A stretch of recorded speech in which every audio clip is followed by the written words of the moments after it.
Hello friends, welcome back to my YouTube channel Unnati in Zoology. Today in this video I will be discussing about the very most important topic DNA replication. इससे पहले मैंने जो previous video upload किया है उसमें मैंने आपको बताया था सेंट्रल डॉगमा के बारे में। सेंट्रल डॉगमा क्या होता है? सेंट्रल डॉगमा वो होता है जिसमें इंफॉर्मेशन सेंड की जाती है, डीएनए की इंफॉर्मेशन को सेंड किया जाता है किसमें? mRNA या RNA में, और उसके बाद प्रोटीन में, यानी कि जेनेटिक इंफॉर्मेशन को नेक्स्ट जनरेशन में, नेक्स्ट लेवल तक पहुंचाने को कहते हैं सेंट्रल डॉगमा। ये जो सेंट्रल डॉगमा है ये FHC क्रिक ने दिया था और इसमें बताया था कि DNA से DNA बनता है, इसे कहते हैं रेप्लिकेशन। एंड DNA से mRNA बनता है, RNA बनता है, इसे कहते हैं ट्रांसक्रिप्शन। एंड mRNA फर्दर क्या करता है? प्रोटीन बनाता है जिसे हम कहते हैं ट्रांसलेशन। तो ये तीनों प्रोसेस सेंट्रल डॉगमा में मुख्यतः आती हैं। तो अगले अपने अपकमिंग वीडियोस में हम इन्हीं तीनों टॉपिक्स को पढ़ने वाले हैं, जिसमें हम DNA replication, transcription and translation को डिस्कस करेंगे। तो आज मैं फर्स्ट वीडियो आपके लिए लेकर आई हूँ अबाउट डीएनए रेप्लिकेशन। गाइज ये इम्पॉर्टेंट है उन बच्चों के लिए जो 12th क्लास में हैं, जिनका अभी 3 मार्च से एग्ज़ाम्स हैं। ओके, बोर्ड एग्ज़ाम्स हैं, CBSE RVSC वाले बच्चे सब इस एग्ज़ाम के लिए इस नोट्स को पढ़ के जाए ताकि आपको ये रेप्लिकेशन का प्रोसेस इजी हो जाए। एंड BSc बच्चे जो BSc में हैं, जिनके पास सेल बायोलॉजी स्टडी कर रहे हैं, उनके लिए भी ये वीडियो इम्पॉर्टेंट है। साथ में जो बच्चे MSc कर रहे हैं, MSc में कुछ लेवल तक ये काम का है, उसके बाद MSc में आपको फर्दर मोर लिखना पड़ता है, जो मैं यहाँ पे हायर लेवल ऑफ नहीं करवा रही हूँ। So let us start the video and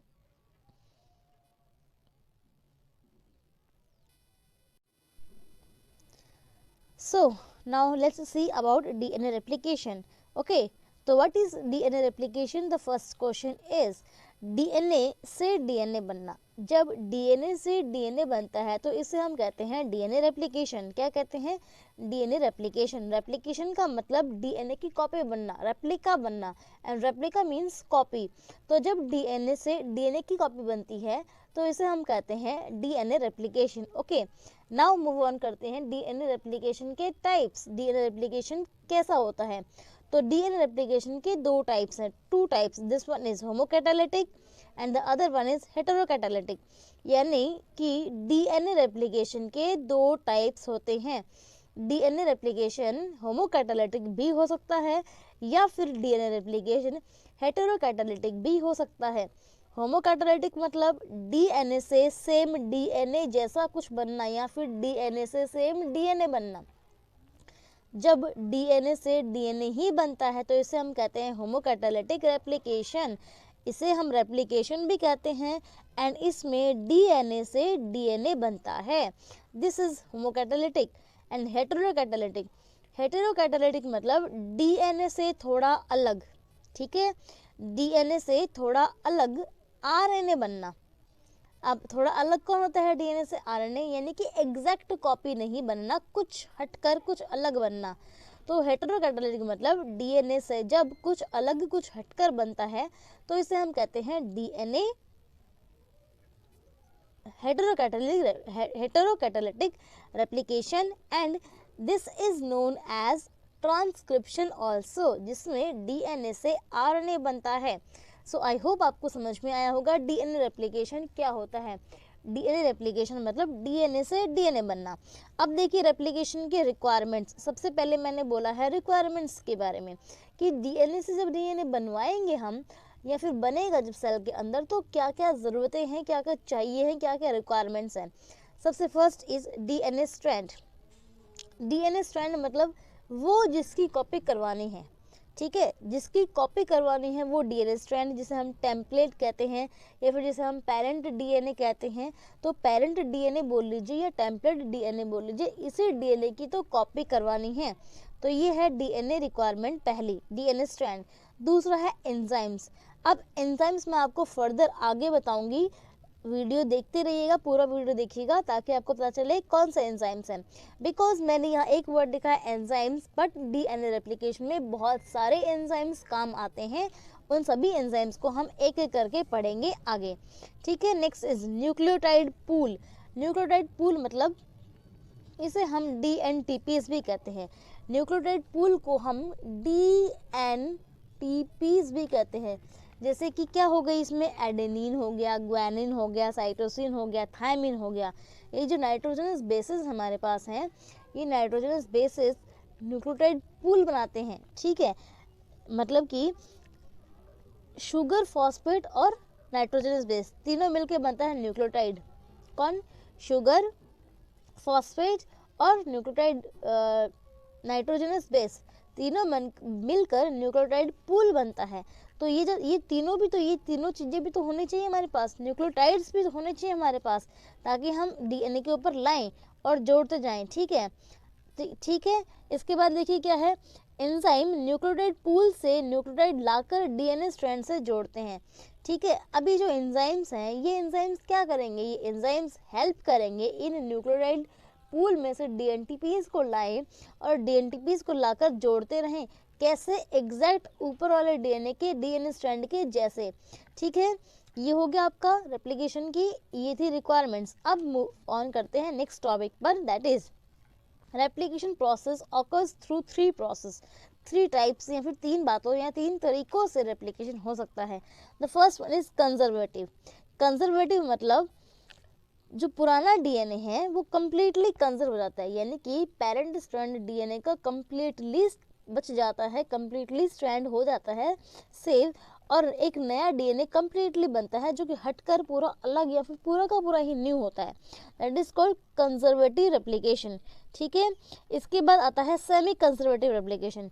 semi conservative replication मतलब ये आपको इम्पोर्टेंट है, देखिए बच्चों, ये जो मैंने अभी बताया है conservative, this is just a type but it is not important and it is not found in any of the organism, ठीक है। लेकिन ऐसा कुछ भी होता है, ओके। लेकिन सेमी कंजर्वेटिव जो नेचर है डीएनए रेप्लिकेशन का, ये इंपॉर्टेंट है, यही आपके काम का है कि डीएनए का जो डीएनए बनना है, डीएनए से डीएनए बनता है, वो सेमी कंजर्वेटिव नेचर से बनता है। कैसे? सेमी कंजर्वेटिव, सेमी मतलब आधा, कंजर्व मतलब बचता है, तो सेमी कंजर्वेटिव मतलब हाफ प्रिजर्व होता है। ये जो इस चीज़ का प्रूफ है, ये मेसेल्सन एंड स्टाहल ने एक्सपेरिमेंट करके बताया था और दिया था। किसने? Meselson and Stahl. तो मेसेल्सन एंड स्टाहल ने एक्सपेरिमेंट करके बताया और ये बताया कि सेमी कंजर्वेटिव डीएनए रेप्लिकेशन होता है। सेड दैट डीएनए रेप्लिकेशन, जब डीएनए रेप्लिकेशन होता है, half of the DNA is new and half of the DNA is old. Half of the DNA नया बनता है और हाफ डीएनए ओल्ड होता है, जो कि एज इट इज सिंथेसाइज किया जाता है। तो ये है semi conservative nature of DNA replication, यानी कि ये आपको लर्न करना है कि डीएनए कैसे बनता है, सेमी कंजर्वेटिव नेचर से बनता है। तीसरा होता है डिस्पर्सिव, जो कहीं नहीं पाया जाता, तो you should not have to learn this, but you have to remember that DNA replication semi conservative nature का होता है, ठीक है। इसके बाद देखिए टाइप्स कैसे हो सकता है। डीएनए रेप्लिकेशन 2 तरीके से हो सकता है, या तो वो यूनिडायरेक्शनल होगा या वो बाई डायरेक्शनल होगा। यूनिडायरेक्शनल का मतलब रेप्लिकेशन फॉर्क एक ही साइड से ओपन करेगा, यानी कि डीएनए का जितना स्ट्रैंड रेप्लिकेशन करवाएगा, ये देखिए ये डीएनए का स्ट्रैंड है, ये डीएनए का स्ट्रैंड है एक अपना मान लीजिए, और ये डीएनए का स्ट्रैंड यहाँ से खुला है, यहाँ से ये ओपन हुआ है, और यहाँ पे नया स्ट्रैंड अपने को बनना है। देखिए जो नया स्ट्रैंड बनेगा वो यहाँ ऐसे बनता है, यहाँ पर बनता है ऐसे, ठीक है। यहाँ ये स्ट्रैंड बनता है नया। तो जब ये नया स्ट्रैंड बनेगा, उसके लिए अगर ये डायरेक्शन एक ही साइड से खुला है, मतलब इधर से नहीं खुल रहा है, ओनली इधर से खुल रहा है, सिंगल साइड से फॉर्क खुला है। फॉर्क मतलब जितनी जगह खुली है, ठीक है। रेप्लिकेशन फॉर्क मतलब डीएनए के स्ट्रैंड का वो पार्ट जो रेप्लिकेशन करवा रहा है, उसे कहते हैं रेप्लिकेशन फॉर्क। तो इतना सा पार्ट खुला है, तो इसे हम रेप्लिकेशन फॉर्क कहते हैं। अगर ये एक ही साइड से खुला है तो इसे हम यूनिडायरेक्शनल कहते हैं। लेकिन अगर ये दोनों साइड से, इधर से भी खुल गया, इधर से भी खुल गया, और दोनों साइड में रेप्लिकेशन हो रहा है एक साथ, तो इसे हम कहते हैं by directional replication.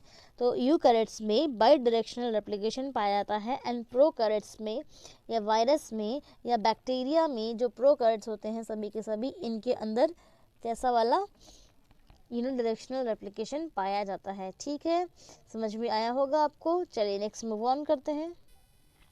Yes please see, देखिए अब हम पढ़ेंगे एंजाइम्स के बारे में कि enzymes used in replication, replication में कौन से एंजाइम्स को यूज़ किया जाता है, इसके बारे में मैं अब आपको बताने वाली हूँ।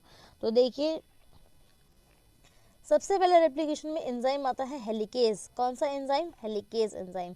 ठीक है, हेलिकेज एंजाइम कौन सा एंजाइम होता है? हेलिकेज एंजाइम होता है जो डीएनए स्ट्रैंड को ओपन करेगा। आपको पता है according to Watson and Crick model कि डीएनए जो है डबल स्ट्रैंड होता है और हेलिकल नेचर में होता है, कॉइल्ड स्ट्रक्चर होता है। देखिए अगर आपको डीएनए के बारे में नहीं पता है एंड अगर आपको वाटसन एंड क्रिक मॉडल भी नहीं पता है तो मेरी प्लेलिस्ट चेक कीजिए, और वाटसन एंड क्रिक मॉडल मैंने अपने चैनल पर पीछे वीडियोस में डाला हुआ है, उसको वहाँ से वॉच अप कर लीजिए। ठीक है, और अगर नहीं समझ में आता है then you can ask me anything in comment section. तो हेलिकेज एंजाइम डीएनए के स्ट्रैंड को, जो डीएनए का ये देखिए डीएनए का स्ट्रैंड है, इस डीएनए के स्ट्रैंड को ओपन करता है। ऐसे ये डीएनए स्ट्रैंड, ये देखो ये मान लीजिए ये डीएनए स्ट्रैंड है, एक साथ दो होते हैं ना, डबल होता है, डबल स्ट्रैंड है और ये कॉइल्ड नेचर में होते हैं। इनको खोलना, ऐसे खोलना, तो इनको खोलने के लिए इनके बीच में जो ये बॉन्ड पाए जाते हैं, यहाँ पर कौन से बॉन्ड होते हैं? यहाँ पर एज यू ऑल नो यहाँ पर हाइड्रोजन बॉन्ड होते हैं, और ये हाइड्रोजन बॉन्ड जो होते हैं इनके बीच में ये नाइट्रोजनस बेसिस के होते हैं, प्यूरीन एंड पिरिमिडिन के होते हैं। प्यूरीन पेयर करता है पिरिमिडिन के साथ एंड पिरिमिडिन पेयर कर सकता है प्यूरीन के साथ। ये सब कुछ वाटसन एंड क्रिक के अकॉर्डिंग होता है, जो मैंने आपको पहले भी बताया हुआ है। ठीक है, तो हेलिकेज एंजाइम क्या करेगा? हेलिकेज एंजाइम इस डीएनए को ओपन करेगा। तो देखिए यहाँ पे आपको दिखाई दे रहा होगा, इसी के अंदर मैं सारा रेप्लिकेशन आपको बताने वाली हूँ। ये यहाँ पर ये जो यहाँ लगा हुआ है, ये देखिए ये यहाँ पर ये है हेलिकेज एंजाइम। ये कौन सा है? ये देखिए ये रहा इसका नाम, ये है हेलिकेज एंजाइम। हेलिकेज एंजाइम अनकॉइल करता है। क्या करता है? अनकॉइल करता है, डीएनए स्ट्रैंड को खोलता है, ओपन करता है। ठीक है, क्योंकि जब तक डीएनए खुलेगा नहीं हम कॉपी कैसे बनाएंगे? ठीक है, तो डीएनए को खोला जाता है कॉपी करने के लिए। तो हेलिकेज करता है opening of DNA strand. Helicase enzyme uncoils the DNA strand. Helicase enzyme क्या करता है? डीएनए स्ट्रैंड को अनकॉइल करता है, खोलता है, डीएनए स्ट्रैंड को ओपन करता है। ठीक है, ये आपको याद करना है। दूसरा है उसके बाद single strand binding protein. Single strand binding protein क्या होता है? देखिए एसएसबीपी बोलते हैं इसको, एसएसबीपी, सिंगल स्ट्रैंड बाइंडिंग प्रोटीन, एसएसबीपी। तो सिंगल स्ट्रैंड बाइंडिंग प्रोटीन जो है वो क्या करता है?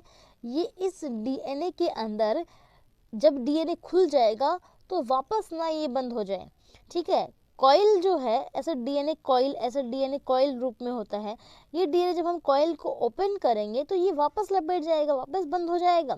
तो ये वापस बंद ना हो जाए, इस चीज़ को प्रोटेक्ट करने के लिए, बचाने के लिए क्या करता है? एसएसबीपी यहाँ पर एक, यहाँ एसएसबीपी यहाँ दोनों स्ट्रैंड्स के पास जुड़ जाता है। ठीक है, यहाँ पर एक एसएसबीपी जुड़ जाता है, यह एक एसएसबीपी जुड़ जाता है।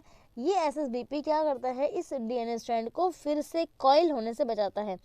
It prevents the DNA from coiling back. It prevents the DNA from coiling back. तो एसएसबीपी सिंगल स्ट्रैंड बाइंडिंग प्रोटीन जो है वो डीएनए के दो स्ट्रैंड जो मिले हैं, ओपन स्ट्रैंड जो मिले हैं, उनको ओपन बनाए रखने के लिए रिस्पॉन्सिबल है। देखिए यहाँ पर लिखा हुआ है SSBP protein attaches at both strands. दोनों स्ट्रैंड पर देखिए रेड डॉट मैंने बनाई है, यहाँ पर दोनों स्ट्रैंड्स पे एसएसबीपी प्रोटीन जुड़ जाएगा ताकि बोथ स्ट्रैंड्स कॉइल बैक ना हो जाएं। ठीक है, दोनों स्ट्रैंड्स कॉइल बैक ना हो जाएं और डीएनए सिंगल स्ट्रैंड बना रहे। इस चीज को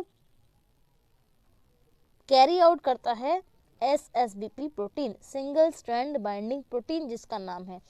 तो पहला हो गया हेलिकेज, दूसरा आएगा एसएसबीपी एंड थर्ड जो एंजाइम आएगा और एक्ट करेगा वो है टोपोआइसोमरेज। कौन सा? टोपो आइसोमरेज। टोपो आइसोमरेज को गायरेज भी कहते हैं, ये आपको लर्न कर रखना है, रिमेंबर करना है। टोपो आइसोमरेज एंजाइम को गायरेज एंजाइम भी कहते हैं। एंड ये टोपो आइसोमरेज एंजाइम क्या करता है, देखिए टोपो आइसोमरेज एंजाइम जब हम डीएनए को ओपन करते हैं, यहाँ से डीएनए को ओपन करते हैं तो डीएनए के अंदर क्या है, कुछ उलझन आ जाती है, उलझ जाता है। आपको यहाँ पर एक मैं बढ़िया सा एग्जाम्पल देती हूँ। देखिए आपने जब रस्सी देखी होगी, रस्सी जो होती है, एक धागा जो होता है रस्सी, वो ऐसे ऐसे लपेटा हुआ होता है ना, रस्सी ऊपर होती है, रस्सी के ऊपर रस्सी है, मान लीजिए डबल स्ट्रैंड की रस्सी है, एक रस्सी को आपने ऐसे मोड़ कर क्या करा हुआ है, उसका धागा बनाया हुआ है, ठीक है। अब जब आप उसको खोलेंगे, बीच में से जब आप उस रस्सी को खोलेंगे तो आप देखेंगे आपने बीच में से खोल तो दिया है, लेकिन साइडों के अंदर, साइड्स में वो क्या हो गई है, उलझ गई है। तो जो डीएनए है सेम वैसे ही साइड से उलझ जाता है। तो जहाँ से डीएनए हम यहाँ से खोल रहे हैं, तो यहाँ let's start now with the second step, elongation. पहला स्टेप था इनिशिएशन, जिसमें हमने हेलिकेज एंजाइम की सिंगल स्ट्रैंड बाइंडिंग प्रोटीन और टोपो आइसोमरेज, 3 एंजाइम का फंक्शन को देखा। नाउ इलोंगेशन बात करते हैं। इलोंगेशन का मतलब कि कैसे ये डीएनए स्ट्रैंड के ऊपर, ओल्ड स्ट्रैंड के ऊपर एक नया स्ट्रैंड बनेगा इन सेमी कंजर्वेटिव नेचर, ठीक है। तो देखिए न्यू स्ट्रैंड जो बनेगा वो ऑलवेज 5 to 3 डायरेक्शन में बनेगा, ओके। पहली बात ये जो आपको रिमेंबर रखनी है कि 5 to 3 डायरेक्शन में ही नया स्ट्रैंड बनेगा। और सबसे पहले न्यूक्लियोटाइड्स को लाने के लिए वी नीड अ प्राइमर। हमें क्या चाहिए, हमें चाहिए प्राइमर। ये देखिए ये आपको ग्रीन कलर में दिख रहे होंगे, दीज आर प्राइमर, ये है प्राइमर, ठीक है। प्राइमर क्या होता है, प्राइमर एक आरएनए की ओलिगो न्यूक्लियोटाइड सीक्वेंस होती है। प्राइमर एक नोन सीक्वेंस होती है जिसमें आरएनए के ग्रुप्स होते हैं और ये हमें नोन होती है, इसकी सीक्वेंस पता होती है ऑलरेडी, ठीक है। Primer is A oligonucleotide sequence of RNA.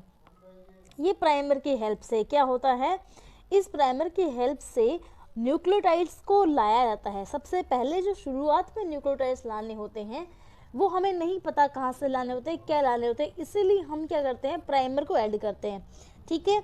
Primer को ऐड करने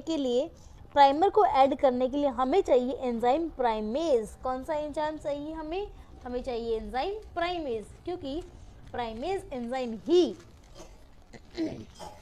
प्राइमर को ऐड करेगा। देखिए यहाँ पे लिखा है मैंने प्राइमेज एंजाइम, तो ये जो प्राइमेज एंजाइम है, ये प्राइमेज एंजाइम ही प्राइमर को ऐड करने का काम करता है, ओके। और प्राइमर क्या है, ओलिगोन्यूक्लियोटाइड सीक्वेंस ऑफ आरएनए जो नोन है। अब पेरेंटल स्ट्रैंड के ऊपर, पेरेंटल मतलब जो पेरेंट स्ट्रैंड है उसके 3 एंड के साइड में, क्योंकि 3 से 5 वाला ही बनवाएगा, 5 to 3 में तो नया बनेगा। और प्राइमर का एंड होगा 5 to 3, प्राइमर का भी 5 to 3 एंड ही जुड़ेगा, तो 3 एंड पर ही जुड़ जाता है। और इसके बाद डीएनए पॉलीमरेज थर्ड, इसके बाद डीएनए पॉलीमरेज थर्ड। तो DNA polymerase third is the main and important enzyme in DNA replication. DNA replication के लिए डीएनए पॉलीमरेज थर्ड सबसे ज़्यादा ज़रूरी एंजाइम है जो रेप्लिकेशन को इलोंगेशन करवाता है। So you have to remember this enzyme, this is a DNA polymerase enzyme जो इलोंगेशन स्टेप का मुख्य एंजाइम है, जो डीएनए रेप्लिकेशन को इलोंगेशन करवाता है। न्यू जो स्ट्रैंड बन रहा है उस स्ट्रैंड पे न्यूक्लियोटाइड्स लाके जोड़ता है, that is DNA polymerase enzyme, ठीक है।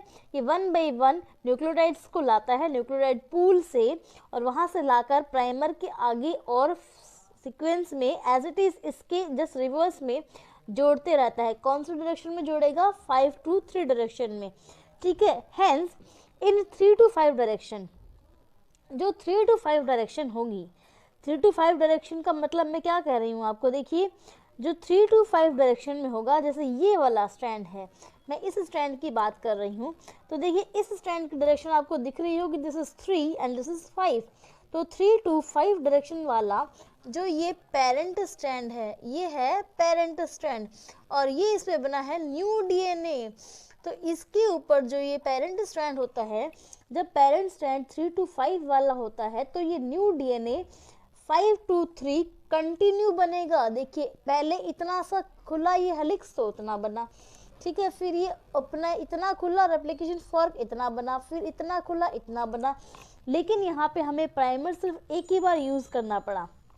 यहाँ पे हमें प्राइमर सिर्फ इनिशिएशन के दौरान शुरुआत में ही हमें देखिए यहाँ पर एक ही बार हमने प्राइमर यूज़ किया है। This one is the primer here, ये प्राइमर हमने एक ही बार यूज़ किया है और उसके बाद कंटिन्यू डीएनए पॉलीमरेज थर्ड ने न्यूक्लियोटाइड्स लाके जोड़ दिए और ये इनिशिएशन, ये इलोंगेशन होता गया और अभी भी अगर इतना और खुलता है ये स्ट्रैंड, देखिए यहाँ पे हेलिकेज एंजाइम है, टोपोआइसोमरेज है और एसएसबीपी तीनों यहाँ पे हैं। तो जो न्यू स्ट्रैंड, जो न्यू फॉर्क खुलेगा वो ये वाला फॉर्क खुलेगा, मतलब इधर से खुलना शुरू हुआ था और ये फॉर्क खुलते खुलते यहाँ तक खुल गया और यहाँ भी खुल गया है। इस प्रकार ये खुलता रहेगा, चलता रहेगा और डीएनए पॉलीमरेज थर्ड की हेल्प से ये जो बनेगा ये कंटिन्यू स्ट्रैंड बनेगा। यहाँ कहीं भी कोई बाधा नहीं आएगी, कोई रुकावट नहीं आएगी, ये स्ट्रैंड कंटिन्यू बनेगा। इसलिए इस स्ट्रैंड को कंटिन्यूअस स्ट्रैंड या फिर लीडिंग स्ट्रैंड कहते हैं। देखिए दिस इज, इस स्ट्रैंड को कहते हैं लीडिंग स्ट्रैंड। लीडिंग मतलब लीड कर रहा है, आगे है और कंटिन्यू है, कहीं से इसमें ब्रेकडाउन नहीं है, ब्रेकेज नहीं है कि ये सीक्वेंस बराबर ना हो या इक्वल ना हो, ठीक है। बट जस्ट इसके रिवर्स यहाँ पे देखिए, यहाँ पे देखिए इतना सा फॉर्क खुला था तो इतना सा बना, अगेन इतना फॉर्क खुला तो फिर से हमें प्राइमर की ज़रूरत पड़ी, फिर से ये सब कुछ शुरू किया गया। सेम यहाँ जो स्टेप हुआ था वही यहाँ हुआ, क्योंकि यहाँ पर डायरेक्शन क्या है 3 to 5 तो ये है और ये 5 to 3 बनेगा इधर, क्योंकि डायरेक्शन ऑफ सिंथेसिस इधर यहाँ है, ये वाली है, और यहाँ पर डायरेक्शन ऑफ सिंथेसिस इधर है, इसीलिए ये एक फ्रेगमेंट बना, फिर अगेन एक फ्रेगमेंट बना जब इतना फॉर्क खुला, फिर अगेन इतना फ्रेगमेंट खुला तो इतना बना। अब अगर इतना और खुलता है तो ये यहाँ पर फिर से एक हमें प्राइमर की ज़रूरत होगी। So this is a strand, यानी कि जो 3 to 5 पेरेंट स्ट्रैंड है जिसमें डायरेक्शन इधर हो रही है, ओके, उसके ऊपर लैगिंग स्ट्रैंड में ये बनेंगे, ये फ्रेगमेंट्स में डीएनए बनेंगे, इसे हम कहते हैं लैगिंग स्ट्रैंड, ठीक है। देखिए यहाँ पे मैंने वही बात लिखी है, 3 to 5 डायरेक्शन वाले में कंटिन्यूअस डीएनए रेप्लिकेशन होता है and this strand is known as leading strand, इसे कहते हैं लीडिंग स्ट्रैंड। एंड अदर जो दूसरा वाला है जिसका है 5 to 3 मैंने इस हिसाब से बोला है, ये है 3 to 5 यहाँ एंड ये 5 to 3 यहाँ, ठीक है। तो दूसरा जो 5 to 3 वाला होगा, इसके ऊपर जो डीएनए बनेगा वो फ्रेगमेंट्स में बनेगा, डीएनए फ्रेगमेंट्स में बनेगा, सेगमेंट्स में बनेगा और इसे हम कहेंगे लैगिंग स्ट्रैंड। क्या कहेंगे इसे हम कहेंगे लैगिंग स्ट्रैंड, क्योंकि ये लैग कर रहा है। लैग मतलब पीछे है, पीछे मतलब इससे तो पीछे ही है ना, क्योंकि ये तो कंटिन्यू बन रहा है और ये टूट के टुकड़ों में बन रहा है, तो इसे पहले टुकड़ों में जुड़ना पड़ेगा, प्राइमर को हटना पड़ेगा, इसमें बहुत सारी प्रोसेसिंग होएगी, इसलिए this is called lagging strand and this is your leading strand. So आपको पता होना चाहिए ये आपका है लीडिंग स्ट्रैंड, ठीक है, और ये आपका है लैगिंग। ये देखिए यहाँ पर ये लिख रही हूँ मैं, ये है आपका लैगिंग। लैगिंग क्यों? क्योंकि ये कंटिन्यू नहीं बनता है, रुक कर बनता है, सीक्वेंस में नहीं बनता, इसलिए ये लैगिंग स्ट्रैंड है। And this is your leading strand because ये कंटिन्यू बन रहा होता है। तो याद रखना है 3 to 5 डायरेक्शन में जो 3 to 5 वाला पेरेंट होगा, ये 3 to 5 मैंने पेरेंट की बात की है, अगर 3 to 5 पेरेंट होगा तो ये लीडिंग बनेगा, और अगर 5 to 3 वाला पेरेंट होगा, यहाँ पर ये देखिए 5 to 3 अगर पेरेंट होगा तो उसके ऊपर लैगिंग स्ट्रैंड बनेगा। दिस इज योर इलोंगेशन, ठीक है।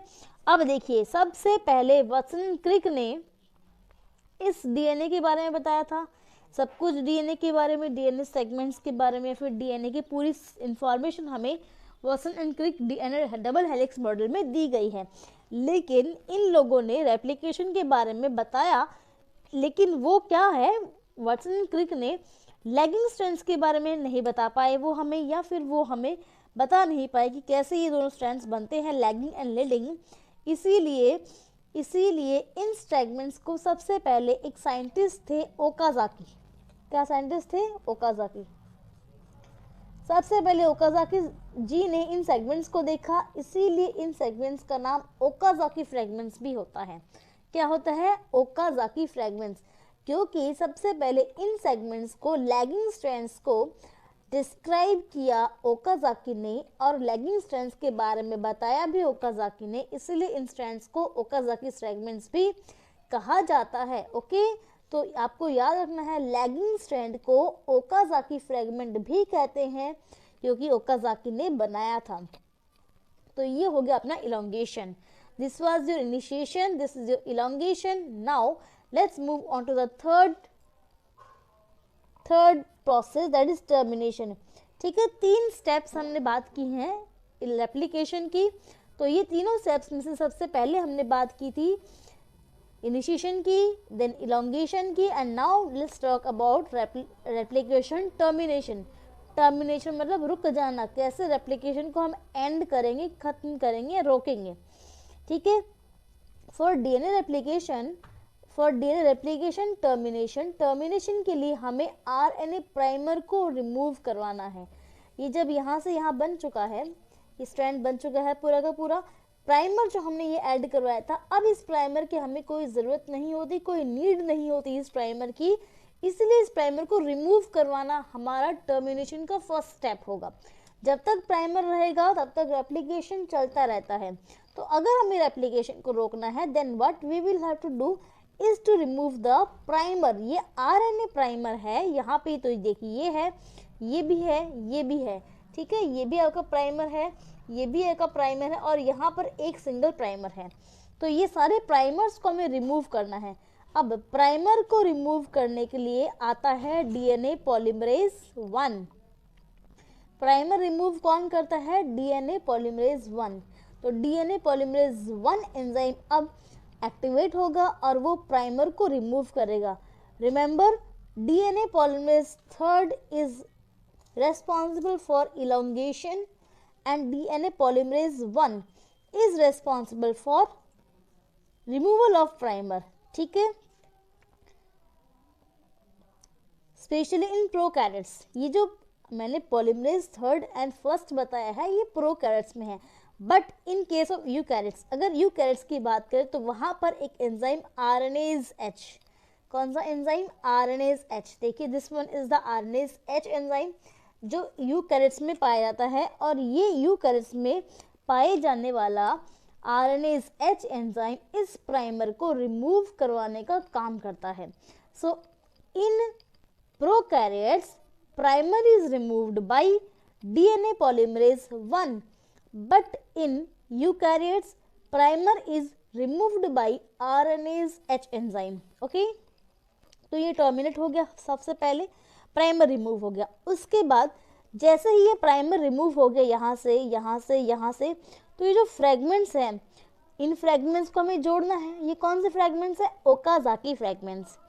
तो इन ओकाज़ाकी फ्रेगमेंट्स को अब हमें जोड़ना है, तो इन्हें लाइगेट करना है। एंड ओकाज़ाकी फ्रेगमेंट्स के बीच में जो ये गैप है, इस गैप को जोड़ना है, फिल करना है। गैप को फिल करने के लिए हमें चाहिए है कौन सा? DNA polymerase 1 in case of prokaryotes, but DNA ligase in case of eukaryotes. या फिर आप कह सकते हैं डीएनए लाइगेज, डीएनए पॉलीमरेज 1 तो इस गैप को फिल करेगा। दोनों गैप्स जब इतने पास आ जाएंगे, एकदम टच में आ जाएंगे, तब इन गैप्स को जोड़ देगा डीएनए लाइगेज। तो दोनों का रोल है। डीएनए पॉलीमरेज 1 तो गैप को फिल करता है एंड डीएनए लाइगेज गैप को जोड़ता है, दोनों फ्रेगमेंट्स को ऐड करता है, दोनों सेगमेंट्स को जंक्शन करवाता है, जोड़ता है डीएनए लाइगेज। एंड दोनों के बीच का गैप 2 है, ये देखिए यहाँ पर, यहाँ पर, यहाँ पर 3 हमने बनाए हैं यहाँ पर। इनके बीच के इस गैप को फिल करने का काम है डीएनए पॉलीमरेज 1 का ही। और इन गैप के फिल होने के बाद इनको फिर से जोड़ देने और एक बनाने का काम है DNA ligase. As you all know, DNA ligase are the molecular glue. तो आपको रिमेंबर रखना है molecular glue है। कुछ भी अगर हमें सेल के अंदर जोड़ना है तो we need DNA ligase। ठीक है, तो यहाँ पर DNA ligase से हमने जोड़ दिया। तो जब हमने देखो इसमें तो हमें कोई रिमूव तो हमने यहाँ पे प्राइमर को किया था, बट यहाँ पे कोई जोड़ने का सिस्टम नहीं था, because this is a single strand और this is a leading strand और कंटिन्यूस स्ट्रैंड। बट इस केस में लैगिंग स्ट्रैंड में हमें सबसे पहले प्राइमर को रिमूव करवाया, फिर यहाँ पे जो गैप था इस गैप को फिल करवाया और फिर इन दोनों फ्रेगमेंट्स को ऐड करवाया। तो ये 3 हमने यहाँ पे काम किए हैं और ये ऐड करने के बाद ही हमारे पास ये स्ट्रैंड भी कंटिन्यूस स्ट्रैंड बनेगा और एक नया डीएनए इसके ऊपर बन चुका होगा इधर और इसके ऊपर बन चुका होगा इधर, यानी कि 5 to 3 डायरेक्शन में देखिए 5 to 3 and here 5 to 3 direction में एक कंटिन्यू डीएनए हमारे पास बन चुका है जो न्यूली फॉर्म्ड डीएनए है। And as you all know, हमेशा जब डीएनए रेप्लिकेशन होता है तो ये कैसा होता है, DNA replication is always semi conservative in nature. Half of the DNA strand, this is the parent strand, इसमें half of the DNA strand is old and half of the DNA strand is newly formed. Same here, half of the DNA strand is old and half of the DNA strand is newly formed. तो ये एक नया DNA strand बना है। ठीक है, इस प्रकार से मैंने आपको रेप्लिकेशन की तीनों स्टेप्स बता दी हैं। आई होप आपको समझ में आया होगा। अगेन एक बार रिवाइज कर लेते, देखिए हमने आज बात की है डीएनए रेप्लिकेशन की। This topic is very important for 12th for BSc and also for MSc. Cell biology में ये DNA replication very important topic है और हर जगह आपको पूछा जाता है, not only in BSc MSc but also in competitive exams science से रिलेटेड जो होते हैं उनमें भी ये टॉपिक वेरी इंपॉर्टेंट है। तो आज ही समझ लीजिए, बेटरली समझ लीजिए, ताकि आपको इन फ्यूचर इस टॉपिक में कोई दिक्कत ना हो। ओके, देखिए इस डीएनए रेप्लिकेशन टॉपिक में हमने क्या पढ़ा, सबसे पहले हमने पढ़ा इनिशिएशन होता है, फिर इलोंगेशन होता है एंड देन टर्मिनेशन होता है। ओके, इनिशिएशन के लिए हमने एंजाइम्स का इंपॉर्टेंट रोल यूज़ किया, रोल पढ़ा कि क्या क्या हमने देखे, कौन से एंजाइम्स थे। देखिए सबसे पहले हमने हेलिकेज एंजाइम देखा, हेलिकेज ने इस डीएनए डबल स्ट्रैंड को ओपन किया, सिंगल स्ट्रैंड बना दिया। इसके बाद कैसे बनाया था, एक्सोन्यूक्लियस हेलिकेज था, ठीक है, रेस्ट्रिक्शन एक्सोन्यूक्लियस एंजाइम था जिसने क्या किया था, इसको साइड से कट किया था और जो हाइड्रोजन बॉन्ड्स थे दोनों स्ट्रैंड्स के बीच उनको तोड़ दिया था। तो डीएनए स्ट्रैंड सेपरेट हो गया, सिंगल स्ट्रैंड बन गया। इसके बाद ये डीएनए स्ट्रैंड सिंगल स्ट्रैंड बना रहे, इसके लिए रेस्पॉन्सिबल था सिंगल स्ट्रैंड बाइंडिंग प्रोटीन एसएसबीपी। इस एसएसबीपी ने कंट्रोल किया कि दोनों स्ट्रैंड फिर से कॉइल बैक ना हो जाए, सिंगल ही रहें। इसके बाद नेक्स्ट एंजाइम आया टोपोआइसोमरेज। टोपोआइसोमरेज ने दोनों डीएनए जो स्ट्रैंड के ओपन होने की वजह से यहाँ पे एक नेगेटिव सुपर कॉइलिंग आ गई थी, उस नेगेटिव सुपर कॉइलिंग को रिमूव किया। और कैसे रिमूव किया, यहाँ पे कट लगाया, कट लगा के सुपर कॉइलिंग को रिमूव किया और फिर से इसको डीएनए लाइगेज द्वारा जोड़ दिया। तो ये 3 एंजाइम्स था जिनका इंपॉर्टेंट रोल था इनिशिएशन में। इस प्रकार से डीएनए रेप्लिकेशन शुरू हो गया है। फिर इलोंगेशन में ध्यान रखना है 5 to 3 डायरेक्शन में ही नया बनेगा। इट मीन्स 3 to 5 डायरेक्शन वाला जो होगा वो एज ए पेरेंट काम करेगा। सबसे पहले जो जरूरी है इनिशिएशन के लिए वो है प्राइमेज एंजाइम का जुड़ना। प्राइमेज एंजाइम की हेल्प से प्राइमर का जुड़ना। And primer is a RNA sequence of oligonucleotides of known sequence होती है, पता होती है हमें प्राइमर की ये सीक्वेंस है, बनी होती है आरएनए की। ठीक है, प्राइमेज एंजाइम से प्राइमर जुड़ गया। प्राइमर जुड़ने के बाद प्राइमर के बाद नेक्स्ट यहाँ पे जो बेसिस लगे होंगे नाइट्रोजन बेसिस, उनके अपोजिट बेसिस यहाँ पे डीएनए न्यूक्लियोटाइड पूल से लाए जाएंगे और डीएनए पॉलीमरेज 3 इनको जोड़ता जाएगा। ठीक है, तो जैसे ये होगा डीएनए पॉलीमरेज 3 ने न्यूक्लियोटाइड लाया और जोड़ा, तो इसके बाद जो 5 to 3 डायरेक्शन पे नया बन रहा है वो तो डीएनए पॉलीमरेज 3 लीडिंग स्ट्रैंड बनाएगा, कंटिन्यूस स्ट्रैंड बनाएगा। एंड जो 3 to 5 जो पेरेंट है और वहाँ पर जो 5 to 3 डायरेक्शन में बन रहा है वो टुकड़ों में फ्रैगमेंट्स में बनेगा, सेगमेंट्स में डीएनए बनेगा और ये जो डीएनए के लिए हमें बार बार नया प्राइमर चाहिए होगा और अगेन अगेन हम प्राइमर ऐड करेंगे, अगेन अगेन डीएनए पॉलीमरेज उन प्राइमर के आगे न्यूक्लियोटाइड्स को लाके जोड़ता रहेगा, तो ये बनेगा lagging strand. And lagging strand को सबसे पहले ओकाजाकी ने देखा था, ओकाजाकी ने इनको डिस्क्राइब किया था और ओकाजाकी ने ही इनके बारे में बताया था, इसीलिए इन लैगिंग स्ट्रैंड्स को ओकाजाकी फ्रेगमेंट्स भी कहा जाता है। इस प्रकार से अपना हो गया है इलोंगेशन, इलोंगेट हो गया डीएनए, जितना फर्क खुला है उतना। ठीक है, अब हमें इसको टर्मिनेट करवाना है। टर्मिनेट करवाने के लिए सबसे पहली चीज़ ज़रूरी है इस आरएनए प्राइमर को रिमूव करवाना, बिकॉज अब हमें आरएनए प्राइमर नहीं चाहिए। तो आरएनए प्राइमर को रिमूव करवाने के लिए प्रोकैरियोट्स में तो आएगा डीएनए पॉलीमरेज 1 एंड यूकैरियोट्स में आएगा आरएनएज एच एंजाइम। ठीक है, अब इन ओकाजाकी फ्रेगमेंट्स के बीच में जो ये जगह है, इस जगह को फिल करने का काम, गैप बोलते हैं इसको, और गैप को फिल करने का काम भी ये डीएनए पॉलीमरेज 1 ही करता है। एंड इन ओकाजाकी फ्रेगमेंट्स को जोड़ने का काम करता है डीएनए लाइगेज। जब ये डीएनए लाइगेज ने जोड़ दिया तो एक कंप्लीट इस प्रकार का ही स्ट्रैंड हमें इस याली वहाँ पर भी हमको दिखने को मिलेगा।